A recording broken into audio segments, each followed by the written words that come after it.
Olá, meu querido irmão, minha querida irmã, meu amigo, minha amiga, bem-vindos ao canal Degustação Teológica. Nesse canal você encontra cursos de teologia, assuntos acerca de fé cristã e política, ou religião cristã e política, como você preferir, e também você encontra assuntos variados sobre teologia, lembrando que sempre de forma introdutória, para que você, como se estivesse degustando, possa ter interesse para se aprofundar posteriormente, ok? Então, seja bem-vindo ao canal Degustação Teológica. Eu sou o pastor Davi Domenicali, da Igreja Batista Fraternidade, e peço que você se inscreva no nosso canal, dá o seu like, seu joia para fortalecer os nossos vídeos e compartilha, tá, no seu Facebook, coloca o link aí no seu Instagram e compartilha também nos grupos ou para amigos individuais do seu WhatsApp e ajude-nos a levar esse conteúdo para pessoas refletirem conosco, ok? Bom, o vídeo de hoje é bem curto, tá? Pelo menos eu vou tentar fazer ele mais curto possível. Mas antes eu quero que você dê uma olhada nesse vídeo aí que eu vou soltar agora, que tem uma fala atual do pastor Ed René Kivitz, da Igreja Batista da Água Branca, a IBAB. Ele é pastor da IBAB. E tem uma mulher também que fala alguma coisa sobre a Bíblia, né? E eu depois quero fazer um comentário sobre essa questão, tá bom? Lembrando que a gente não combate pessoas, nós aqui sempre falamos de ideias, pensamentos, principalmente quando tem a ver com a fé cristã ou com a teologia, ok? Então, dá uma olhadinha nesse vídeo e eu já faço um comentário acerca dele para vocês, tá bom? A Bíblia fala hoje porque é a palavra de Deus, a Bíblia fala hoje porque é a palavra viva, a Bíblia fala hoje porque o Espírito Santo nos guia em sua interpretação, na busca dos seus sentidos profundos, além da literalidade e temporalidade, nos capacita a interpretar esta palavra, levando em consideração as transformações históricas que a sua mensagem deu origem. Diz o salmista que a palavra de Deus é lâmpada para os pés e luz para o caminho. Também por essa razão é urgente afirmar que a Bíblia fala hoje. Enquanto a Bíblia fala, há luz. Quando a Bíblia é silenciada, o mundo regressa às trevas. Quando a Bíblia é lida como um texto seco, aprisionado no tempo, e interpretada literalmente, reina a escuridão. Quando prevalece a crença de que se deve afirmar apenas o que a Bíblia falou ontem, retornamos à densa noite de um mundo onde os homens valiam mais do que as mulheres, judeus valiam mais do que os gentios, ricos valiam mais do que os pobres. A mera repetição do que a Bíblia falou ontem perpetua pecados como racismo, sexismo e xenofobia. A Bíblia fala hoje. Levantemos as nossas vozes para anunciar a palavra viva de salvação, redenção e libertação. A Bíblia fala hoje. Amém. A Bíblia fala hoje. Mas a Bíblia fala hoje na medida em que testemunha de Jesus e da nossa fé nele. A Bíblia fala hoje, mas pensar a Bíblia enquanto uma revelação definitiva conduziu a um fenômeno trágico que foi transferir características divinas para o escrito bíblico. Se Deus não erra, então o texto também não erra. Se Deus não falha, então também o texto não falha. E passando então de um testemunho de testemunhas oculares, o texto passou a rivalizar em termos da nossa devoção a Deus. Nós vivemos hoje o que a gente conhece como bibliolatria. E a gente ri dos nossos irmãos católicos e diz: vejam bem, eles têm um papa infalível.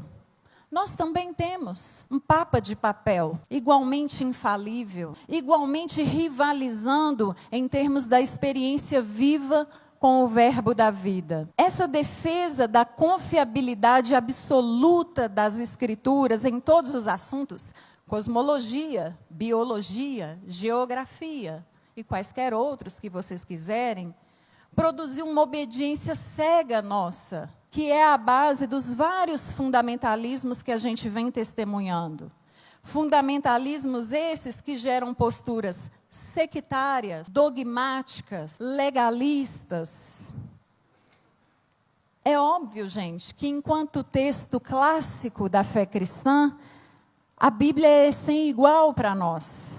No entanto, ela não existe para inibir novas experiências com o verbo da vida, mas justamente para apontar para elas, para motivá-las, e inclusive para servir de parâmetro, de cânon, vara de medir, de julgamento para essas várias experiências. Por mais que a gente tenha a Bíblia em grande estima, como texto canônico e, portanto, insubstituível, enquanto comunidade da fé, nós não celebramos um livro que caiu do céu. Nós celebramos um pão vivo que veio de Deus. E é isso que a Bíblia segue nos falando hoje. Muito bem. Esse vídeo está sendo gravado hoje, no mês de abril, início do mês de abril, de 2024, ok? Mês de abril de 2024. Então é recente essa fala do pastor Ed Henriquewitz e dessa mulher, essa senhora que eu não conheço, eu não sei quem é. Talvez eu que esteja desatualizado sobre esta pessoa, ok? Talvez eu seja mais desatualizado nesse sentido. Bom, mas você percebeu que ambos vão falar sobre não ler a Bíblia de forma literal. Isso aparece na fala de ambos, para evitarmos problemas, e radicalismos e preconceitos e etc, etc. Que a Bíblia, ela é a mesma, a Bíblia que fala, porém ela vai se adaptando, é isso que ele está falando, a Bíblia vai se adaptando às culturas, Portanto, a maneira como nós lemos a Bíblia muda. O que o Ed Henry coloca é assim, que a Bíblia nunca muda, porque ela fala para todas as gerações, mas a maneira como nós a lemos é que vai mudando. A Bíblia continua a mesma, nós é que mudamos, portanto, nossa leitura muda e ela corresponde à leitura de cada sociedade e em cada época,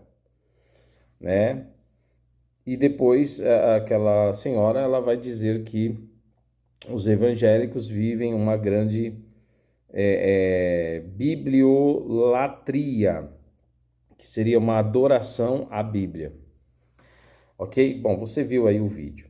Eu quero falar um pouco a respeito dessas colocações que, para quem não está habituado com a fé cristã, para quem é novo convertido, ou até para aqueles que estão muito tempo na igreja, mas infelizmente não tem tido um ensino sólido, um aprendizado sólido na sua igreja, por alguma deficiência na área do ensino, vai muitas vezes ouvir, achar bonito o discurso e abraçar do jeito que ele é colocado, até porque soa bem, soa interessante, essas falas que foram aí proferidas pelos dois, né, em questão. Bom, veja bem, tem duas coisas nessa fala do Ed Renekiewicz e dessa palestrante, né? Eu nem sei se isso foi uma palestra, eu não sei que evento foi isso, tá? Mas na fala de ambos tem algo, ou pelo menos dois elementos que são identificados. Primeiro, a base da antiga e bem conhecida teologia liberal, ok? E eu já falei isso em outros vídeos e vou aqui reforçar, ratificar o que eu falei. A teologia liberal, ela é a porta, ela que abre a porta para o caminho do ceticismo e também abre a porta para o progressismo, tá? O progressismo, ou seja, onde você pode aceitar um monte de coisas alegando que a leitura da Bíblia deve ser atualizada, né, com esse olhar do século XXI e não com o olhar dos homens da época da Bíblia, e, portanto, muita coisa que lá era pecado estava mais ligado à cultura do que necessariamente ao pecado, e tem muita coisa, então, que deve ser lida de outra forma e deixa de ser pecado. Seria uma adaptação mais ou menos assim. E que tem um monte de colocações ali que são necessárias fazer, né? É necessário ser feita uma revisão, uma releitura do texto, né? Basicamente é isso que eles falam. E a teologia liberal, que ela nasce no finalzinho do século XVIII e início do século XIX, e vai ganhando força durante todo o século XIX, atingindo até o século XX, né? E está viva até hoje, a teologia liberal está aí firme e forte. Essa teologia, eu poderia citar vários nomes de teólogos liberais. A ideia de ser chamada de teologia liberal ou liberalismo teológico já está dizendo tudo. A ideia de que você tem que ser libertário, mente aberta para criar ou compreender novos conceitos sobre a Bíblia ou buscar ter um olhar crítico, filosófico e outras coisas parecidas acerca do texto, ok?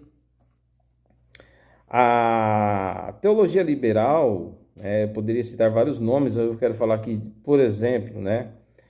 Nós temos Adolf Harnack, né? Foi um teólogo liberal. Nós temos Friedrich Schleiermacher, né? É outro teólogo liberal. Nós temos também Rudolf Bultmann, né? E temos outros e outros e outros. Mas um exemplo, né, desses três aí que eu citei, né, para vocês, tem um outro também chamado Solomon Selmer, né? Solomon Selmer, uma coisa assim. Solomon Sandler, uma coisa assim. Eu estou aqui falando de cabeça, pode ser que eu erre aí o nome desse Salomão aí, né? Bom, e tantos outros, né? A teologia liberal ela vai surgir num período aonde o mundo está sendo bombardeado, né? Principalmente no meio acadêmico, nas faculdades da época, nas universidades da época, o mundo está sendo bombardeado pela filosofia, pelo iluminismo, né? Pela filosofia modernista. E aí a gente vai ter um monte de filósofos que vão, obviamente, né, dentro do campo da filosofia, levar o questionamento. E aí a gente vai ver, né, nesse período, né, aparecer o Kant, né, fazendo algumas análises filosóficas sobre as Escrituras, sobre a fé cristã, né? A gente vai ver a figura do Nietzsche, né? Questionando aí, né, a questão da fé, né? Questionando Deus, né? Falando da razão em relação à fé, que a razão é o que o homem precisa, a fé é tipo algo inútil ao ser humano, ou pelo menos é para os fracos, né? Bom, enfim, aparece um monte de gente dentro da filosofia moderna fazendo críticas à questão do aspecto religioso medieval, né? E eles então propõem uma reflexão sobre os temas da religião, principalmente do cristianismo, que era e é ainda na Europa, né, em todo o Ocidente, a religião predominante, certo? E inicialmente, com certeza, o catolicismo, mas depois vai atingir também ramos do protestantismo, ok? Bom, e aí, dentro desse ambiente crítico, né, da racionalidade, né, a fé ela vai ficando, vão de certa forma apertando a ideia da fé, né? Parece que não há espaço mais para discutir uma fé na academia. Então a teologia ela vai sofrer um impacto, né, dentro disso, e talvez a intenção desses teólogos liberais fosse justamente trazer uma explicação mais alinhada, né, uma resposta teológica mais alinhada a estas questões científicas, né, do racionalismo filosófico ou cientificismo racionalista, né, no campo filosófico. Aí a gente vai ver então os caras, entre os quais esses teólogos que eu estou citando para vocês, né, que eu acabei de citar, falando de possibilidades, né, sobre o entendimento da questão das escrituras, né? Por exemplo, Rudolf Bultmann, né, ele vai falar sobre mito, a Bíblia é cheia de mito, então tem que fazer tem que tirar os mitos da Bíblia, né, e ver o que é mito e o que é real, né? O que é de fato concreto, absoluto, e o que é um mito, o que é algo, uma verdade a ser passada, um ensinamento a ser passado, contado através de um mito, né? Tem uma verdade a ser passada, porém através de um mito. Então vai se discutindo estas questões. Rudolf Bultmann ele vai discutir muito isso. Friedrich Schleiermacher também vai falar um pouco destas questões, né? E aí a gente vai ver o Solomon, né? Ele vai falar sobre uma diferença entre palavra de Deus e escritura. Olha só, ele vai dizer que escritura é a produção da parte dos homens e tal, e palavra de Deus é a outra parte, que aí deve ser lida, né? De outra forma e tal. E aí começa essa discussão, inclusive sobre os milagres de Jesus, né? Esses e vários outros filósofos, teólogos liberais que discutem, que dialogam muito com a filosofia modernista, eles vão, obviamente, começar a colocar, de certa forma, a intenção era fazer a teologia, né, e as escrituras serem respeitadas, a ideia era essa, no meio acadêmico, né? Mas não uma coisa assim banal, era algo realmente sério, profundo. Isso não quero discutir sobre essa questão, tá? Na questão do pensamento filosófico, as defesas, as argumentações, todas elas têm lógica, têm validação lógica, científica, filosófica. Não estou aqui para discutir isso, tá? Chega a ser até genial, para ser honesto, algumas colocações desses filósofos. Chega a ser genial e importante também para esse momento histórico. Até porque eles fazem com que a leitura da Bíblia e as questões da discussão teológica em torno das Escrituras e da fé ou da religião cristã continue sendo relevantes, né, no meio acadêmico e para os racionalistas, os críticos.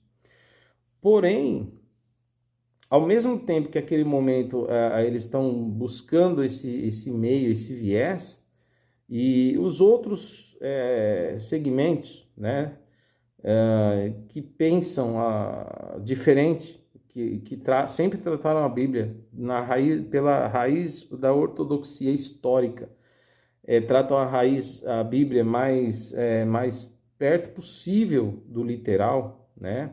Sem questionar os milagres de Cristo, como a teologia liberal começou a fazer. A teologia liberal começou, por exemplo, a dizer que os milagres de Cristo, muitos deles não eram reais, né? Vamos dizer que, por exemplo, que Cristo não ressuscitou de fato, até a ressurreição de Cristo foi discutida filosoficamente, né? Que Cristo não teria ressuscitado de fato, assim, em corpo, em carne, né? Carne e osso ali, mas que a ressurreição de Jesus significava a ressurreição da mensagem, que Jesus é o verbo encarnado, a palavra viva. Então, o que ressuscita é a palavra, né? A palavra que continua, e não Jesus, o homem ressuscitado, aquela coisa toda. Tem essas coisinhas aí no meio da teologia liberal, tá?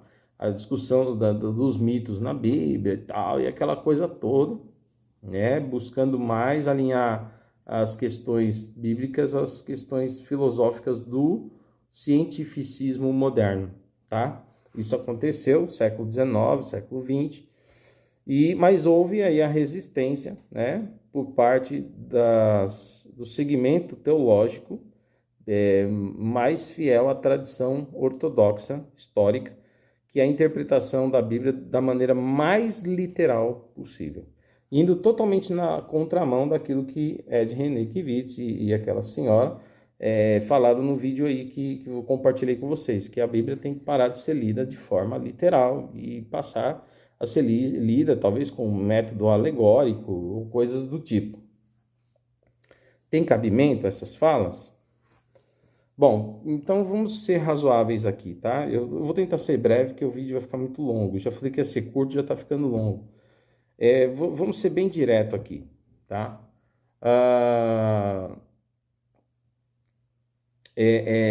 Eu entendo a boa vontade, né, daqueles que fazem teologia, tentando encontrar um outro viés para as explicações bíblicas. Entendo o esforço, a dedicação para encontrar esse tipo de análise, né, dentro da alta crítica, ou da crítica textual e outras análises, né, ou da hermenêutica mais contemporânea. Entendo, tá? Mas entender não quer dizer concordar. Porque existem algumas coisas aí que o pastor Ed René-Kivitz falou no vídeo dele, por exemplo, que não faz o menor sentido para nós, tá, cristãos. Primeiro eu quero afirmar aqui, né, falando até dos teólogos liberais, que chegaram até que mesmo a questionar milagres de Jesus. Eu não estou dizendo que o Ed René-Kivitz ele questiona os milagres de Jesus. Eu não disse que ele faz isso. Eu não estou dizendo que o Ed René-Kivitz ele caminhou por aí. Eu não estou afirmando isso, pelo amor de Deus, tá? Senão seria uma fake news. Pelo menos eu não vi, e não é o conteúdo do vídeo que eu estou compartilhando. Eu estou mostrando que há algumas bases das falas do Ed René-Kivitz nesse vídeo, e dessa mulher que está falando também, existem coisas muito semelhantes que são bases para mim, né? Para mim só pode ser base lançada lá atrás na teologia liberal, ok? Que a teologia liberal que vai tendo novas roupagens, porém a base permanece a mesma, tá?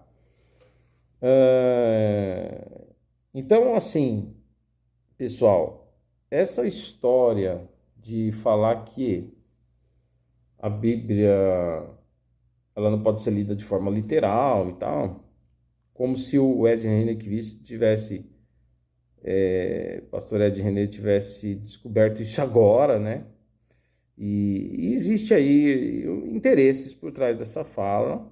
Não estou falando interesses pessoais, não estou falando que é interesses de gente mau caráter, não. Eu não questiono o caráter, tá? A moralidade, o caráter e a seriedade do pastor Ed Renekiewicz. Eu não questiono isso, tá? Mas eu questiono a sua maneira de interpretar a Bíblia atualmente, principalmente ele que vem de um segmento batista, né? Principalmente.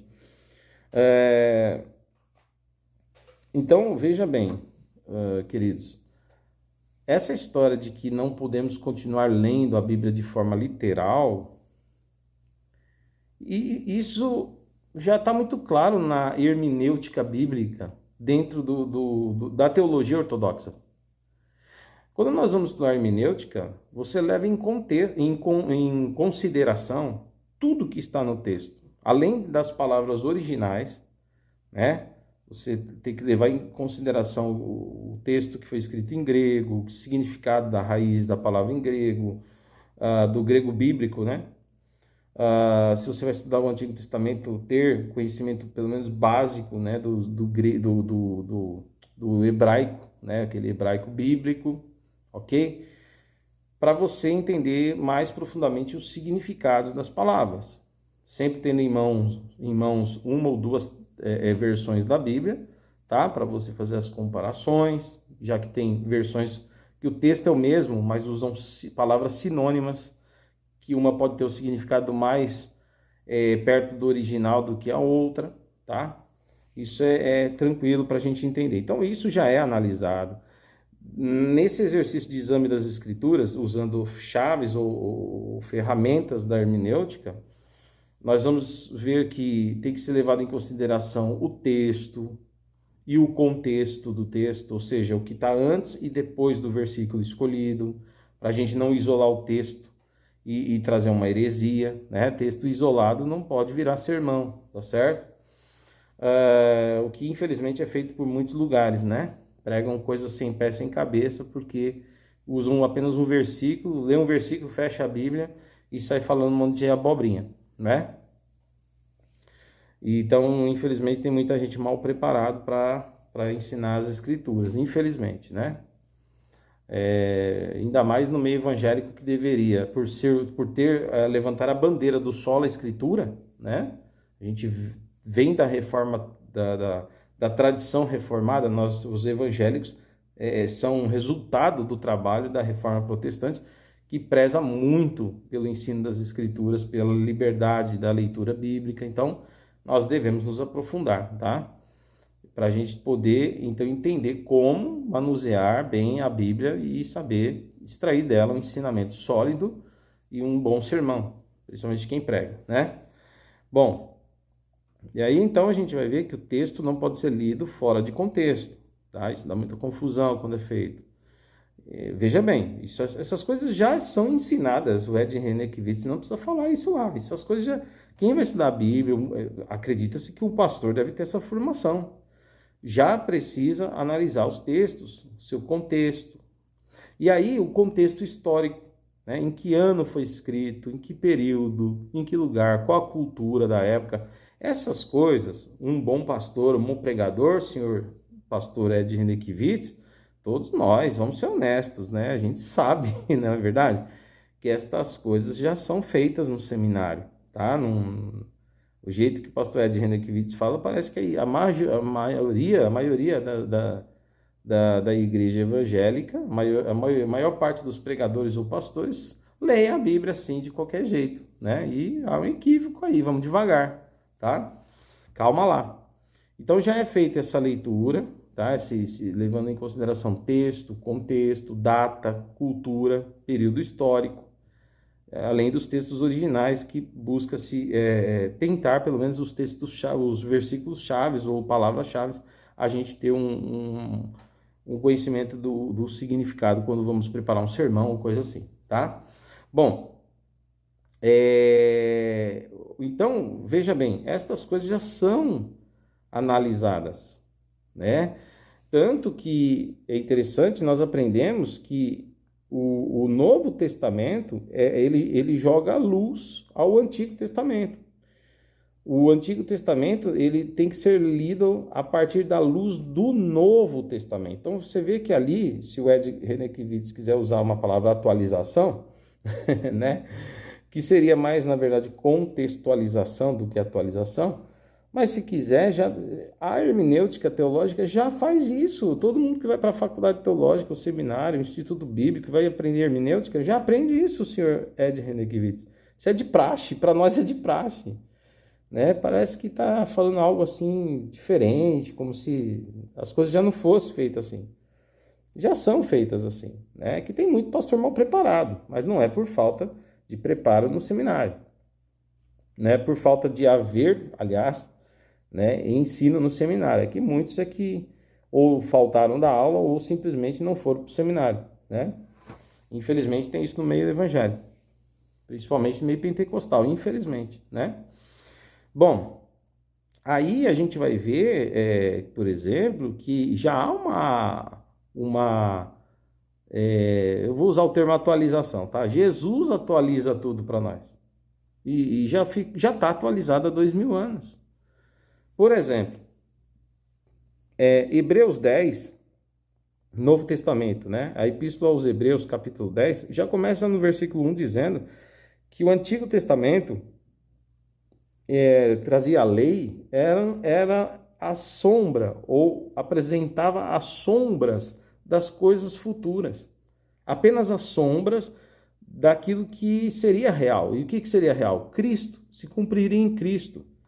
Então, todo ritual, né, o templo, o sacerdote, sumo sacerdote, lugar santíssimo, incenso, candelabro, todo ritual judaico, as festas, tudo que você imaginar que tem lá, nós aprendemos isso na aula de interpretação bíblica, no seminário, isso, pelo amor de Deus. Isso eram sombras das coisas que apontavam para o real, que é Cristo. Então, tudo apontava para Jesus. Jesus é o centro das Escrituras. Então, em Jesus se cumpre todas essas coisas. Por isso que acabaram os sacrifícios de animais, que Cristo é o sacrifício perfeito, né? De uma vez só. A Epístola aos Hebreus fala isso claramente. Ela é completa nesse sentido, né? Além das outras epístolas que também apoiam essa mesma colocação, tá? Mas, então, acabaram-se os sacrifícios, né? Aqueles rituais, os utensílios, né? Aqueles simbolismos todos que eram utilizados no Antigo Testamento, as suas representações, tudo isso apontava para Cristo. Quando Cristo vem, essas coisas são abolidas, elas não precisam mais existir, porque Cristo, aquilo que é real, veio. E agora as sombras, não precisa mais das sombras, porque os discípulos passaram a ver, né? O mundo passou a ver o Cristo perfeito, Filho de Deus, o Cordeiro que tira o pecado do mundo, que estava ali com eles, né? Então já houve a gente aprende isso já no seminário, né? E outra coisa, a gente aprende também a questão cultural, né? Por exemplo, o que é cultura e o que é doutrina. A gente aprende isso nas escrituras no seminário, na aula de hermenêutica e exegese bíblica. Por exemplo, a mulher não falar na igreja, não ensinar na igreja, né? A gente entende que era uma questão cultural de toda a sociedade, não era uma questão específica da igreja. Não, eu vou repetir, era uma questão cultural da época, não era uma questão específica da igreja. Era desrespeitoso naquela sociedade, né? A mulher, ela querer ensinar o marido ou falar entre os homens naquela cultura. Você vê que hoje já não é assim. Hoje nós temos professoras de escola bíblica dominical, nós temos pregadoras, né, missionárias. Já é de renda que vive, essas coisas já foram atualizadas. Ô filho, acorda. Se não tivesse sido atualizado, a Assembleia de Deus não teria missionária, a Igreja Batista não teria palestrante missionária, não teria professora de escola dominical, não teria palestrante pregadora, né? Nós não teríamos mulheres ensinando em cima do púlpito da igreja ou mesmo fora do púlpito ensinando, nós não teríamos. E nós temos até teólogas, né? Olha só, temos professoras nos institutos bíblicos ensinando inclusive para alunos homens. Ô Ed, você está atrasado, meu filho, falando que a Bíblia precisamos atualizar, precisamos começar a ler diferente. Que é isso, rapaz? A gente já fez isso faz tempo. É tu que está atrasado. Tu está muito atrasado. Agora, Ed, não dá para negociar, vou deixar bem claro, você confundir a questão da doutrina. A doutrina é imutável, Ed. Uma coisa que é pecado para sempre. Por exemplo, após Cristo, tá? Em Cristo, né? Algumas coisas mudam. Por exemplo, você pegar a questão de casamento homem com homem, que é bem polêmico, né? Mas vamos catar lá, homem com homem. No Antigo Testamento, era quase que praticamente um crime. Além de pecado, era um crime contra a lei, porque a lei de Moisés proibia isso. E a lei de Moisés era a lei de Deus, certo? Então, ali eles poderiam até morrer apedrejado. O Antigo Testamento, a lei de Moisés, deixa isso muito claro. Não é só o homossexual que poderia, homoafetivo, né, que poderia morrer apedrejado por conta de uma ação dessa. Adúlteros, né, homem adúltero, mulher adúltera também podia ser apedrejado. Jesus, né, em João capítulo 8, ele está vivendo no contexto judaico, lembrando que os evangelhos mostram Jesus dentro ainda do contexto da lei de Moisés. É depois da morte de Jesus que, através do seu sangue, o véu se abre lá no templo, né? Rasga o véu do templo, do lugar santíssimo, de cima para baixo, e ali dá início ao Novo Testamento, é o novo caminho perfeito em Cristo. A partir dali. Mas Jesus cumpriu toda a lei, ele viveu no contexto da lei de Moisés. E é Jesus que ensina, por exemplo, né, que agora, no novo caminho que é ele, adultério continua sendo pecado. Jesus não aprova adultério, Ed Henriquevides. Mas ele diz o seguinte, que apesar de ele não aprovar o adultério, ele também não aprovava o apedrejamento ou a morte física de uma pessoa que adulterasse.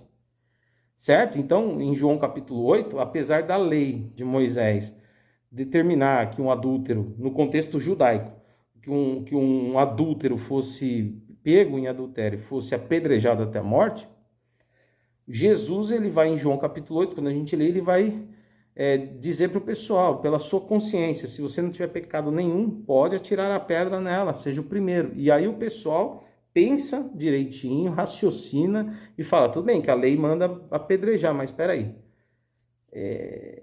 Se eu atiro a pedra nela, eu não tenho pecado? Eu não tenho outros pecados que se descobrem meus pecados? Eles perceberam a hipocrisia deles. Eles acho que pensaram assim, cara, ontem eu fiz uma besteira e pela lei eu também seria punido. Eles começaram a pensar nos seus pecados ocultos, porque ninguém é santo. E aí deixaram para lá, falaram, deixa quieto, meu. Eles entenderam o que é misericórdia em Jesus, misericórdia de Deus. E deixaram as pedras, né? Jogaram fora as pedras e foi todo mundo embora. E Jesus falou, onde estão os teus acusadores? Os seus algozes, aqueles que iriam matar você pela lei de Moisés. Ela diz, Senhor, eles não me mataram, eles foram embora. Não me condenaram à morte. Aí Jesus disse, eu também não te condeno à morte. Mas aí ele diz, porém, eu te digo uma coisa, vai e o quê? Não peques mais. Ou seja, Jesus, ele muda o conceito da punição, que seria apedrejamento. Mas ele não muda o conceito de que aquilo deixaria de ser um pecado. O adultério, segundo Jesus, continua sendo pecado. Assim como os homossexuais ou homoafetivos, eles que na época de Moisés seriam mortos, apedrejados, mas em Cristo, né, na luz do Novo Testamento, eles não sofrem mais punições físicas, porque Cristo traz um outro olhar, né, um olhar de misericórdia e compaixão. Porém, não deixa de ser pecado. Tanto que o apóstolo Paulo, em Romanos capítulo 1, ele vai dizer que mulher que se une a outra mulher, homem que se deita com outro homem, né, como se fossem casais, cometem abominação aos olhos do Senhor. Romanos capítulo 1, apóstolo São Paulo. Nós vamos ver Paulo escrevendo na sua carta aos Coríntios também. 1 Coríntios, né, capítulo 6, versículos 9 e 10, Paulo vai dizer que nem os ladrões, né, nem os avarentos, nem os beberrões, nem os fornicadores, os adúlteros, os idólatras e também nem mesmo os que praticam atos homossexuais, né? Ou seja, não é a ideia da pessoa ter uma identidade homoafetiva, mas a prática sexual, né, do ato sexual, um homem se unindo a outro homem, uma mulher se unindo a outra mulher. Paulo está dizendo isso, 1 Coríntios, capítulo 6, versículo 9 e 10, que esses não herdarão o reino de Deus. Eles não vão ser apedrejados, não vão ser mortos, não serão punidos aqui na terra, serão amados, porém, eles têm que entender que por esse pecado, pela prática desse pecado, eles não herdarão o reino dos céus. Não dá para atualizar isso, não dá para. Jesus já atualizou a lei. Jesus é a nossa atualização, Ed Renekiewicz. Então, eu não conheço nenhuma igreja que ainda prega apedrejamento, a não ser lá, talvez, me perdoem aí se alguém não quer ofender a religião de ninguém, a não ser os extremistas islâmicos, que ainda apedrejam. Eu acho que é a única religião, não sei se tem alguma outra, mas eu acho que eu não conheço nenhum cristianismo que ainda apedreja a gente. Aliás, o cristianismo, deixa eu fazer até mais uma observação. Não existe na história nenhum cristianismo que apedreja a galera. Tá? O que aconteceu lá na Idade Média com a Inquisição da igreja, que prendeu o Estado a serviço da igreja, matou, não foi a igreja que matou, o Estado a serviço da igreja, na Idade Média, torturou, prendeu, até matou hereges, né? Para não pôr em risco a unidade ocidental, usando a fé como pretexto, né? A fé foi um instrumento que o Estado usou para executar pessoas, né? Essa que é a verdade. Agora, houve erros, óbvio que houve isso. Porque se você for olhar, eles estavam totalmente fora, não tem nenhum texto do Novo Testamento que ordena a morte de pessoas, a tortura. Pelo contrário, o Evangelho prega o amor, prega que a gente deve orar pelas pessoas, diz até que a gente deve amar os nossos inimigos, cara. Até isso Jesus ensinou. Agora, não vamos confundir a nossa misericórdia com as pessoas, o amor, a pregação, a nossa oração por elas, não vamos confundir com o juízo de Deus, porque Deus julgará todos os homens. E aquilo que ele disse que é pecado, continua sendo pecado. E um dia vai ter o juízo. A nossa obrigação é avisar as pessoas, olha, tem práticas que não agradam a Deus. E se a gente não se arrepender dessas práticas, olhar para Jesus, não tomar a cruz e abraçar o caminho de renúncia, nós não herdaremos o reino de Deus. Isso é uma verdade das Escrituras, porque recebemos a vida eterna pela graça, mas a graça não é barata, tá certo? Então, esse papinho aí de vamos atualizar, né? Precisamos fazer uma nova leitura. Isso aí, cara, ó, tá entendendo? A Bíblia já faz uma nova leitura. Agora, as pessoas que são radicais, né? Por exemplo, igrejas, não quero discutir isso aqui, é desagradável. Eu sei que tem irmãos, né, que assistem o canal, às vezes eu não quero ofender ninguém, mas assim, eu respeito o costume das igrejas, tá? Mas nenhuma igreja apedreja pessoas, literalmente falando, de Renekiewicz. Nenhuma igreja cristã bota gente na fogueira. Isso aí tá no imaginário de vocês, cara. Isso não acontece, a não ser que seja o Islã. Aí você está pregando para o público errado. Não é sobre a Bíblia, que você tem que falar que eles têm que mudar a forma de ler o Alcorão. O Alcorão, porque e me perdoe também se tiver algum islâmico assistindo aqui, não é uma ofensa, tá? Mas todos nós sabemos que os islâmicos radicais, não os pacíficos, eu estou falando aqueles radicais, extremistas, eles seguem sim o Alcorão à risca e matam pessoas porque são infiéis. Não, né? Criam até uma imagem de uma tal de guerra santa aí, a jihad, né? Para matar os inimigos, né? Não é só israelita que morre, não, cristãos, infiéis e os radicais islâmicos são terríveis, tá? Então, radicais, deixando claro, não é contra o Islã que eu estou falando dos radicais. Então, essa conversa aí, como se aqui no Brasil houvesse notícias de que pastor deu surra em homossexual, de que adúltero levou chicotada dentro da igreja, de que as pessoas foram homofóbicos, que foram ensinados a não conversar com gays, ou que foram ensinados a fazer acepção de pessoas. Cara, isso não existe, senhores. Essa conversa do Ed Renekiewicz aí não existe. E se existir, tem que ser denunciado, porque isso não faz o menor sentido, nem com o cristianismo se identifica. Agora, alertar as pessoas que é um pecado e existem coisas que não mudam e continuam sendo pecado, é obrigação nossa ensinar as pessoas, porque Deus vai cobrar, ok? E aí, meu querido, não é que a Bíblia, ela transforma a sociedade, ela transforma o mundo. E parece que a gente vê pessoas querendo que o mundo venha moldar a nossa visão, e nossa visão mudar o conceito das Escrituras. Não dá, senhores, tá? Então isso tudo começa, é uma raiz, né? Tudo isso que o Ed está falando é a raiz lá da teologia liberal, onde começa a criticar, separar a Escritura de palavra de Deus. Não, nem tudo na Bíblia é assim mesmo, ela não é tão inerrante como dizem. Não, a inspiração da Bíblia não é bem assim. Não, esses foram os conceitos dos teólogos liberais, entendeu? Lá do século XIX, século XX, e que está vivo até hoje, aí alimentando as mentalidades, né?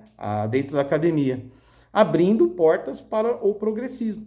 Porque se precisa fazer uma releitura, então cabe um monte de coisa que a gente achava que é pecado, e aí vai começar a achar que é um pecado cultural e não um pecado que Deus condena de fato, né? E isso é um perigo, tá? Perigoso, não brinca com a alma não, cara, a alma é sério, ok? Nós teremos que encarar um Deus que não vai vir como um cordeiro. Jesus veio como cordeiro, ele vai vir como um leão, meu amigão.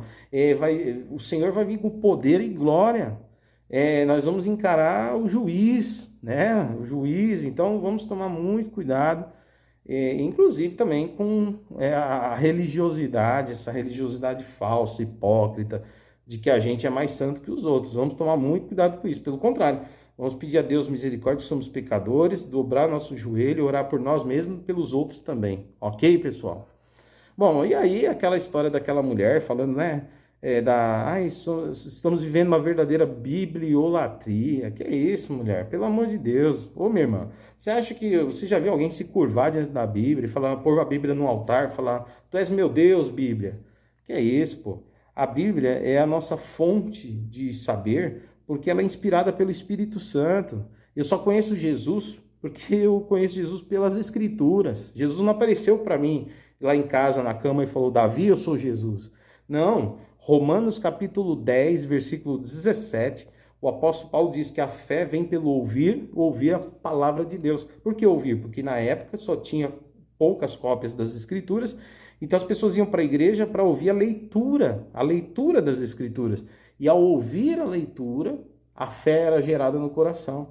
Tá entendendo? E continua sendo assim, a pregação da palavra gera fé no coração dos ouvintes, porque a palavra de Deus é nesse sentido, viva e eficaz. Nesse sentido, ela é palavra viva. Quem a ouve tem fé no coração. Pode ser curado, pode ser liberto, pode ser transformado, pode ser salvo.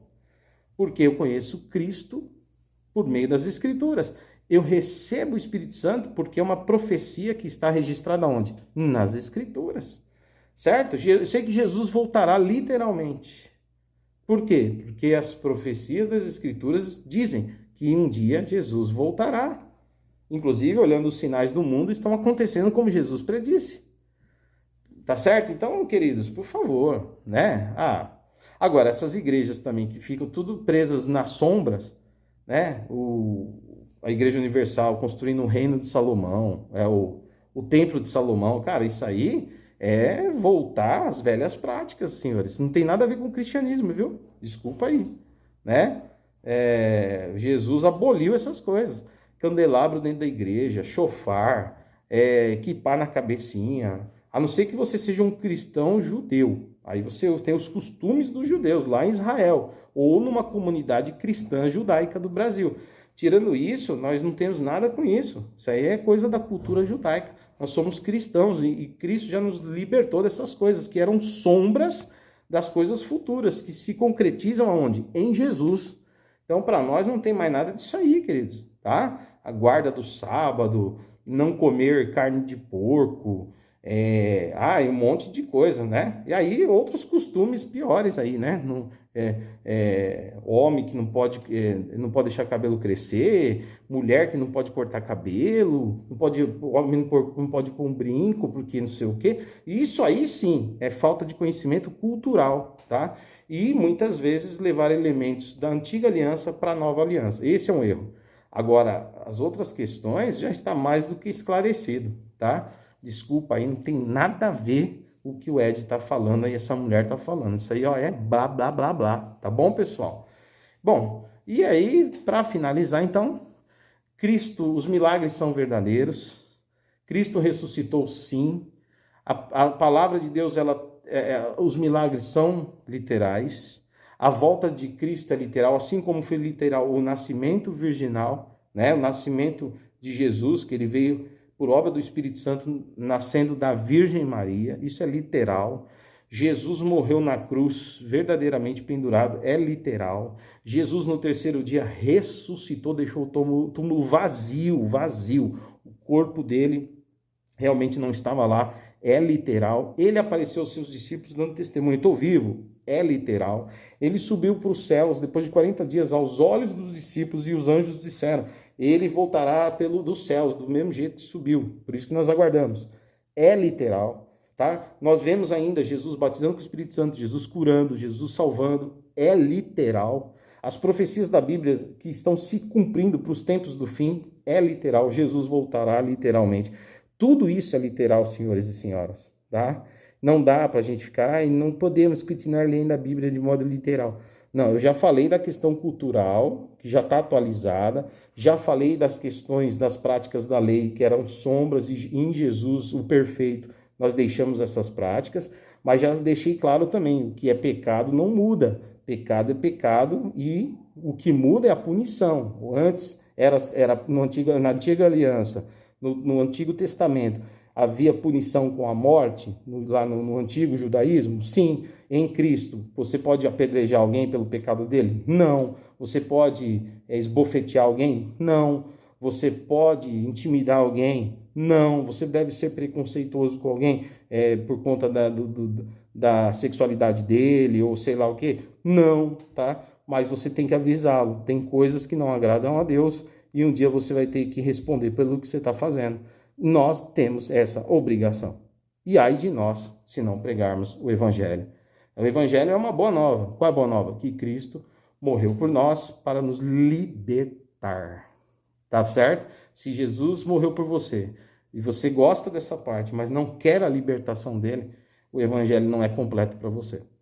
Tá bom? Agora eu deixo um padre, um vídeo que eu achei maravilhoso, falando contra a teologia liberal e mostrando a literalidade dos milagres de Cristo e a importância de crermos nas palavras reais da Bíblia Sagrada. Um padre, né, dando uma surra nas falas liberais de um evangélico.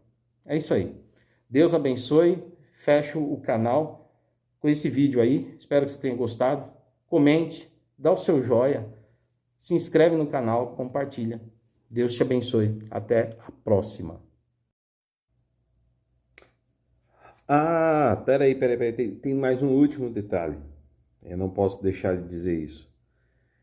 Na hermenêutica bíblica, ou seja, na interpretação da Bíblia, a teologia, mesmo no seu ramo mais ortodoxo, histórico, quando eu falo de ortodoxo histórico, eu falo da maneira histórica mais correta para se interpretar um texto, seguindo algumas regras, tá? Isso, obviamente, vai contrapor a visão liberal de interpretação bíblica. Vai totalmente contra a visão do liberalismo teológico, tá? O modo ortodoxo histórico de interpretação vai totalmente contra, ou seja, na contramão do método liberal de interpretação, o método alegórico e outras coisas assim. Mas é necessário entender que mesmo na teologia, na interpretação, na hermenêutica ortodoxa, mais ortodoxa, repito, ratifico, estou frisando muito bem isso aqui para ficar bem claro. Mesmo assim, já já é levado em consideração as figuras de linguagem, porque existem alguns momentos que são utilizados figuras de linguagem. Isso já é considerado. Já é considerado o simbolismo. Por exemplo, o livro do Apocalipse, né? O último livro do Novo Testamento, o último livro da Bíblia. A gente considera já que ali existem muitos simbolismos. O simbolismo no sentido de que aponta para uma realidade através de símbolos, tá certo? O nome besta, né? A besta que subiu do mar. Lógico, o mar ali é simbólico. A besta, o nome besta é simbólico. Está mais ligado a um grande sistema, a um governo, assim como o Daniel, o livro de Daniel, revelou também, né, os animais, né, as feras que se levantavam, que era também o símbolo de poderes, de governos, que se levantariam um após outro, como foi o caso da Babilônia, que se levantou. Depois foi o caso dos persas, né, o Império Medo-Persa. Depois se levantaram os gregos e, por fim, os romanos, até o tempo de Cristo. Então, o livro de Daniel, ele traz essas revelações por meio de visões simbólicas, né? Animais, feras, bestas que representavam o poder. O simbolismo do chifre, das cabeças dessas feras. Cabeça fala de autoridade, de poder. Então, é lógico, eu não vou ficar dando aula aqui disso aí, mas isso já está bem claro. Como que vem o Ed ou essa senhora e diz que os evangélicos, os católicos leem a Bíblia literalmente? Não, calma aí, não é tudo que é literal. Existem figuras de linguagem, existem simbolismos, e a gente sabe muito bem separar uma coisa da outra, senhores e senhoras. Como eu já falei, a gente sabe também o que é costume, o que é cultura, né? Quando a mulher, vou repetir aqui, a mulher tinha que ficar lá no Novo Testamento, né? Em silêncio na igreja, aprender com o seu marido em casa, né? Hoje as igrejas, as mulheres já ensinam, tal, por quê? Porque entendeu-se que era apenas não era uma doutrina, né, da parte de Deus, era um ensino cultural, por conta do lugar e da época e do contexto histórico que se vivia nos tempos bíblicos. Bem diferente daquilo que a Bíblia já coloca como pecado, tá? Que foge ao querer de Deus, e aquilo nunca vai mudar, vai continuar sendo pecado até o final dos tempos. Não dá para a gente normalizar pecado, por exemplo. Então, tem que tomar muito cuidado com essa acusação, interpreta a Bíblia literalmente. Tanto o senhor Ed Renekiewicz quanto essa senhora, eles fazem essa acusação contra a igreja, ou pelo menos contra alguns segmentos evangélicos, ou a maioria, que lê a Bíblia na sua literalidade. É óbvio que existem sim pastores mal preparados, tá? Talvez padres também. Eu não estou generalizando, talvez existam, tá? E com certeza existe, tá? Eu já vi. E a gente vê também que existe aqueles que se aproveitam da fé, né? Tem os enganadores. Isso aí desde os tempos bíblicos existe, né? O apóstolo Paulo já avisava, vão se levantar lobos no meio de vocês, né? Criou-se a teologia da prosperidade, onde se torce o texto bíblico para prometer bênçãos materiais, né?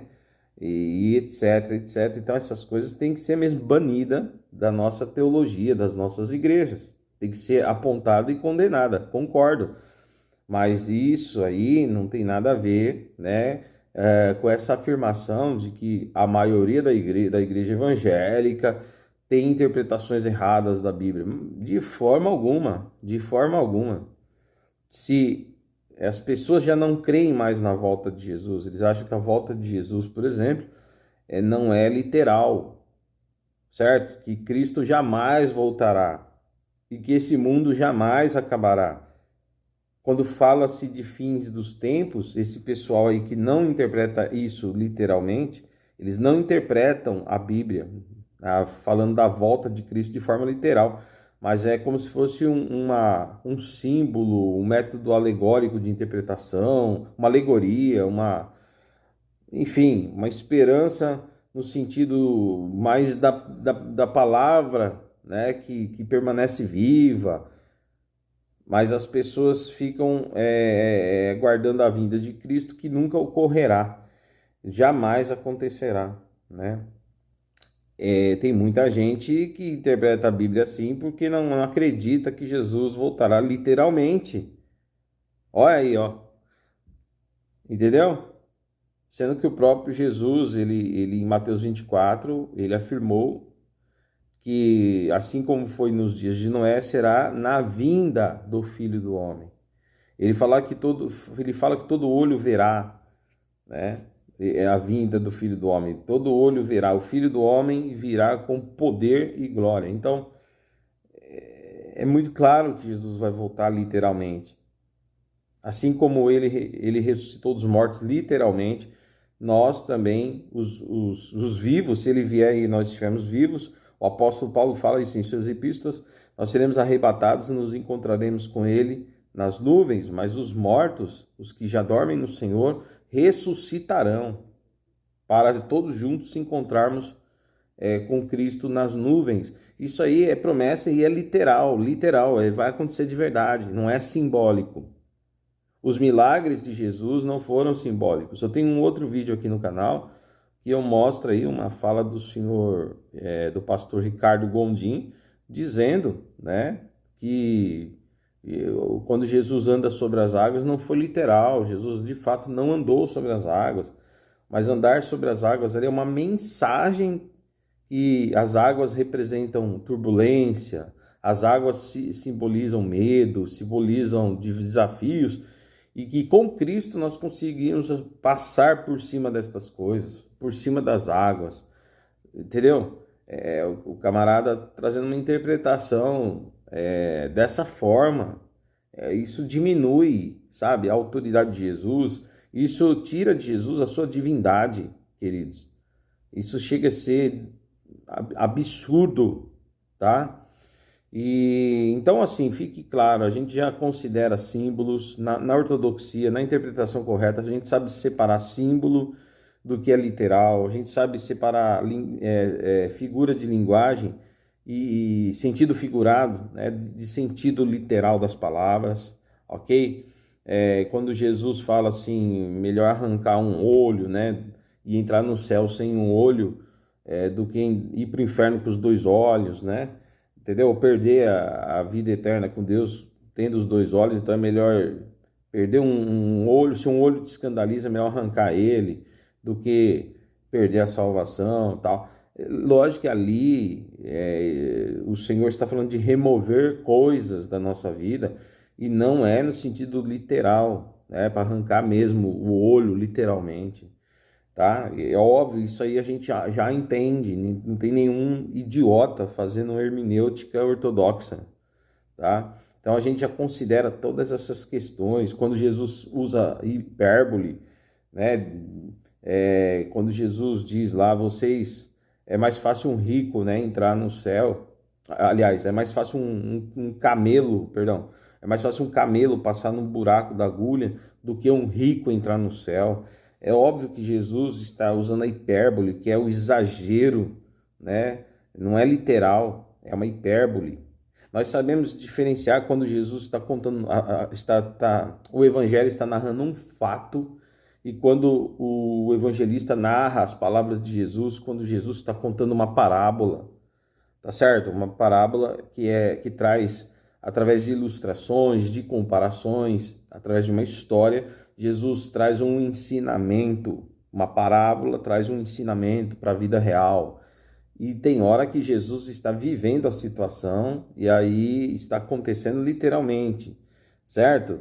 Quando Jesus conta lá a parábola do rico e do Lázaro, é óbvio que Jesus está contando uma situação para mostrar para as pessoas a importância que é cuidar da vida eterna, né? De fazer as coisas corretas que agradam a Deus, porque depois que morre, você só tem ou lugar de tormento ou lugar de gozo e paz com Deus, ou longe de Deus, longe dos santos, um lugar de tormento, né? E o Senhor Jesus mostra que haverá depois da morte vida, porque as pessoas não vão dormir, elas estarão em estado consciente e elas estarão também tendo ou paz eterna ou tribulação eterna. Isso fica claro numa parábola de Jesus. Não quer dizer que aqueles personagens como Lázaro ou o rico são de verdade pessoas que existiram, mas Jesus está mostrando através dessa parábola, tá? Usando personagens fictícios para mostrar situações reais que todos os homens passam por essa situação. Ou vai com Deus, ou vai sem Deus para a eternidade, ou vai viver em lugar de paz, ou viverá em situação de tormento eterno. Isso aí, através da parábola, Jesus traz um ensinamento real.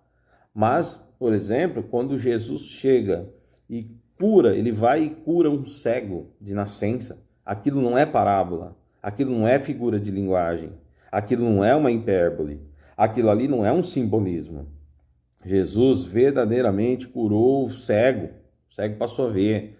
A ressurreição de Lázaro no terceiro dia, no quarto dia, né? Depois de morto, estava sepultada. No quarto dia, já cheirando mal, Jesus vai ali e pede para remover a pedra do sepulcro e chama Lázaro. E Lázaro sai do túmulo ressuscitado.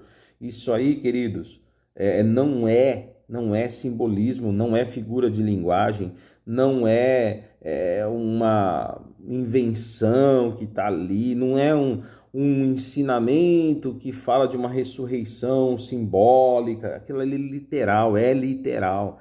O texto é claro, diz que os homens começaram a procurar matar Lázaro também. Depois que ele ressuscitou, começaram a perseguir Lázaro para matá-lo, porque através da vida de Lázaro, muitos que presenciaram a sua morte e depois viram Lázaro vivo, andando, falando de Jesus, pregando sobre Jesus, eles começaram a acreditar em Jesus por causa de Lázaro. Isso aumentava ainda mais a fama de Jesus. E os caras começaram então a procurar Lázaro para matá-lo, mesmo depois de ele ter ressuscitado.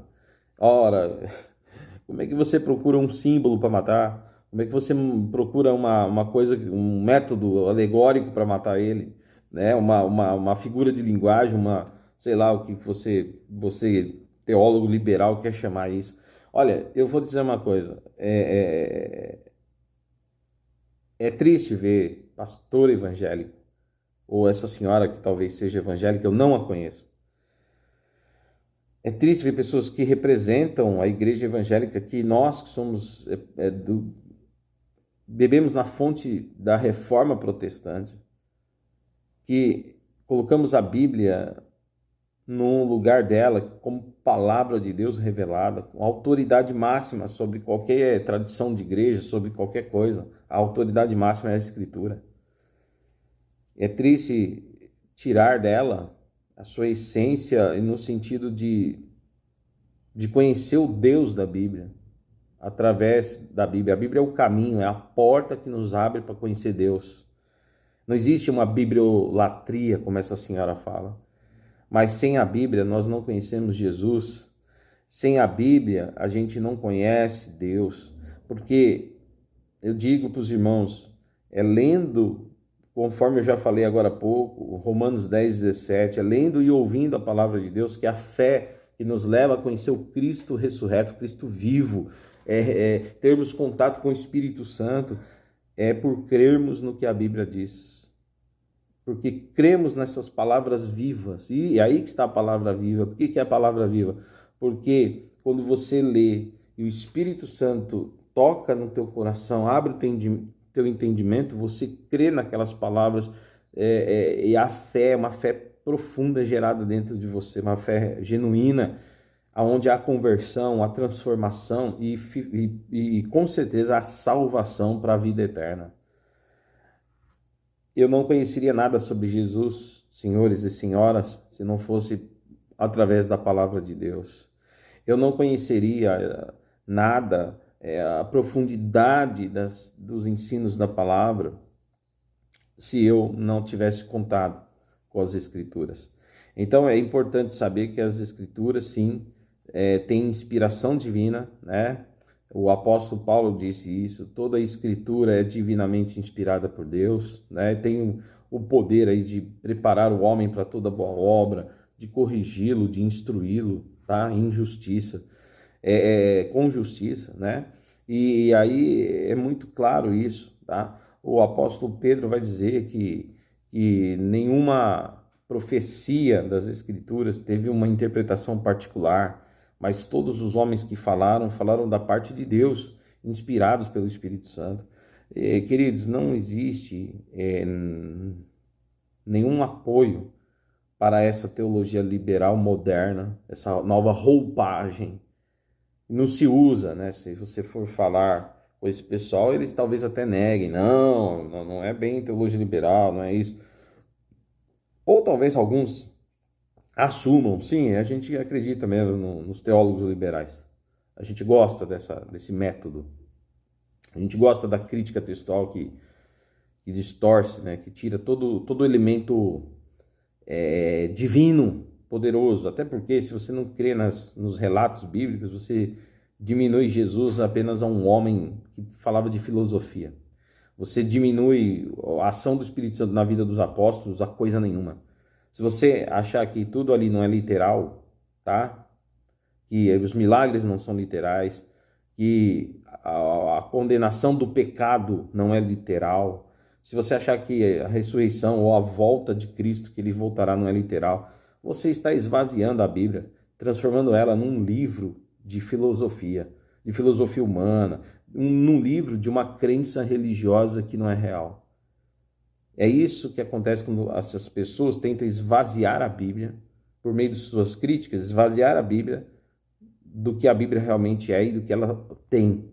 A revelação de Deus real e as suas promessas de forma literal. Se você tirar isso, você reduz a Bíblia a nada. Apenas conceitos filosóficos onde toda religião vai ensinar.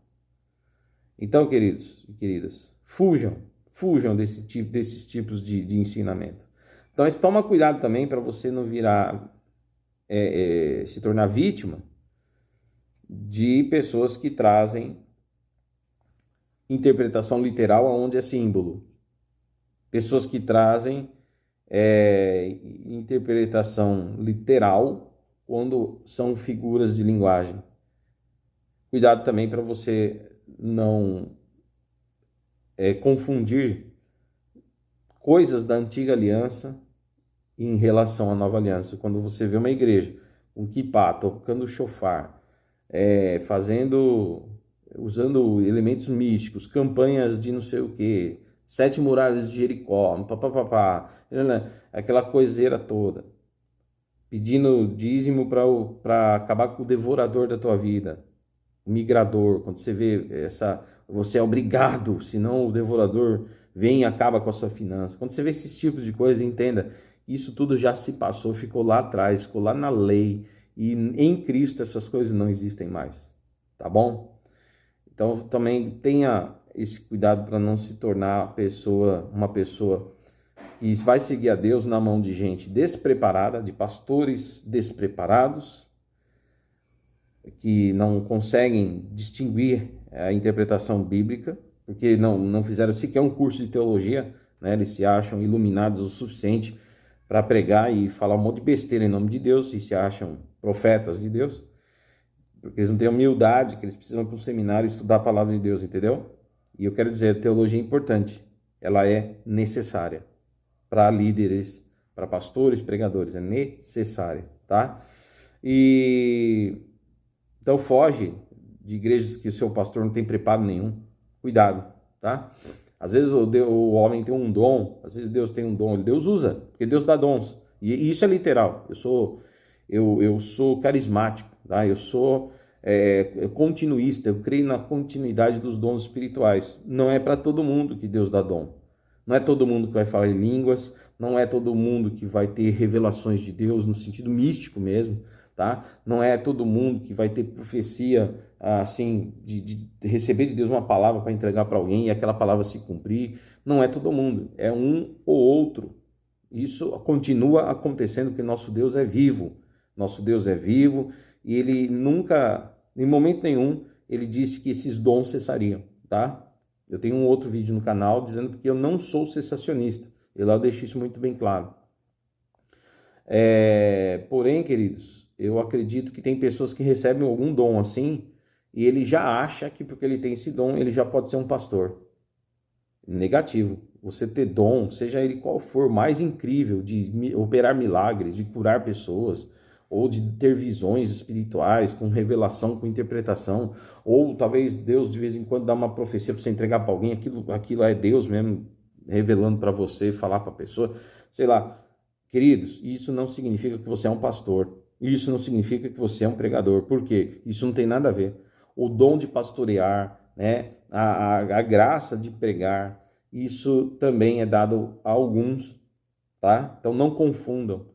E é por isso que tem muita gente que vai e abre uma igreja porque é baseada em dons espirituais, né? Onde o pastor tem revelação, tem não sei o quê, mas ele não tem teologia, ele não tem estudo da palavra e quer pregar. E aí quando vai para esses textos difíceis, ensina um monte de besteira, mesmo sem querendo, né? Mas por falta de preparo ensina bobagens, mistura Antigo com o Novo Testamento e vira uma bagunça, tá? Isso é um erro, tá? E fuja daqueles que sabem que estão errados, mas eles utilizam esses artifícios para enganar os leigos e tirar proveito, os aproveitadores da fé, para arrancar dinheiro, para enganar, para fazer a pessoa ficar debaixo do poder deles, controlados. Isso existe também, tá? Então vamos também ser críticos aqui, mas isso não tem nada a ver com dizer que a Bíblia, né, ela não tem nada de literal nela, ela tem muita coisa literal, bastante, acho que mais literal do que alegórico, mais literal do que simbólico, pode ter certeza, tá? E a hermenêutica bíblica teológica, histórica, ortodoxa, já deixa isso muito claro para nós. Isso que o Ed Renekiewicz está falando é blá, blá, blá, blá, blá, tá? E reforço, a igreja não é misógina, a igreja não é machista, a igreja não é homofóbica, a igreja não é intolerante religiosa, não, negativo, tá? Talvez um ou outro aí seja como qualquer pessoa pode ser, ignorante, mas a igreja, na sua maioria, não é nada disso. Só que a igreja sabe diferenciar o que é santidade e o que é pecado, o que é puro e o que é imundo, tá certo? O que é santo e o que é profano, e estas coisas não mudarão, porque nós não fomos chamados para nos conformar com este mundo, né? Paulo fala, não tomeis a forma deste mundo, né? Mas renovai sua mente, né? Seu entendimento em Cristo, porque essa é a vontade de Deus. Então, nós temos que pregar para o mundo o arrependimento, porque Jesus literalmente voltará e precisamos sim, apesar de falhos e pecadores, reconhecer os nossos pecados, aquilo que não agrada a Deus e tirar de nós, para buscarmos uma vida de santificação no Senhor, porque é isso que Ele quer, tá certo? Então, não vamos reduzir o Evangelho a coisa nenhuma, como sugerem o Ed Renekiewicz e essa senhora, tá bom? Eu vou deixar agora a palavra de um padre, corretíssima palavra do padre, falando aí, né? É um vídeo curto, tá? Mas eu uso as palavras dele, faço das palavras desse padre, as minhas palavras no sentido da interpretação bíblica, da literalidade do texto, e eu gostaria muito que você ouvisse com carinho, tá bom? Até o próximo vídeo, obrigado aí por ficar comigo até agora, era para ser um vídeo curto, ficou um dos vídeos mais longos que eu tenho aqui no canal, mas o assunto é urgente, é importante. Deus te abençoe, não perca a sua fé. Uma espécie de pedra entre nós e Jesus Cristo, que está ressuscitado não resta a menor dúvida, estes todos que nos dão testemunho pelas Escrituras da ressurreição de Cristo, foram até o extremo do martírio como testemunhas da ressurreição. Todos estes que nos falaram do Cristo ressuscitado, morreram por Ele. Não se morre por um cadáver. Então eles estavam convencidos de que Jesus Cristo ressuscitado não era uma fábula. A ressurreição não era uma construção teológica, uma figura de linguagem. Era uma realidade histórica. Por mais que a heresia modernista insista em afirmar o contrário. E Cristo ressuscitou na pregação. Não, Ele não ressuscitou na pregação. Ele ressuscitou na carne dele. O mesmo nascido de Maria, o mesmo dependurado da cruz, saiu vivo do sepulcro. Meus queridos, quanto a esta pedra, da dificuldade de compreender este mistério, não tenhamos dúvidas nem temores. Ao menor sinal de boa vontade da nossa parte, Deus pode remover esta dificuldade. É obra dele, ele pode fazer isso. Agora, há uma pedra que nós devemos remover, e que talvez seja esse o principal impedimento, o principal empecilho para nos dar conta de que Jesus Cristo permanece conosco, não obstante a aparência dos fatos nos obrigue a chegar à conclusão oposta. E essa pedra que nós temos que remover é a pedra do amor próprio, que é aquela que nos impede ver Cristo. A da verdade e da ressurreição Deus remove sem nenhuma dificuldade. O convencimento de que Ele está vivo é obra de Deus, Ele faz sem problema nenhum. Mas a pedra do nosso amor próprio, que nos encerra no túmulo do nosso próprio egoísmo, aí já há uma certa dificuldade. Então nós temos dois problemas aqui, um morto que ressuscitou e outro que ainda continua no túmulo. E o morto não vê nada. O morto que continua morto não vê, não se dá conta. Esse é o problema. Esse é o problema. O problema é que estamos encerrados, sepultados no nosso amor próprio, meus senhores. E o primeiro objeto das nossas atenções somos nós. Quem vemos por primeiro? Quem ouvimos por primeiro? A quem atendemos prioritariamente? A nós mesmos. Para que Jesus Cristo, ressuscitado dos mortos, se faça ver, vivo em nossa vida. E lembrem-se, os que tiveram a certeza de que Ele ressuscitou, não acharam grande demais nem o sacrifício da própria vida por Ele.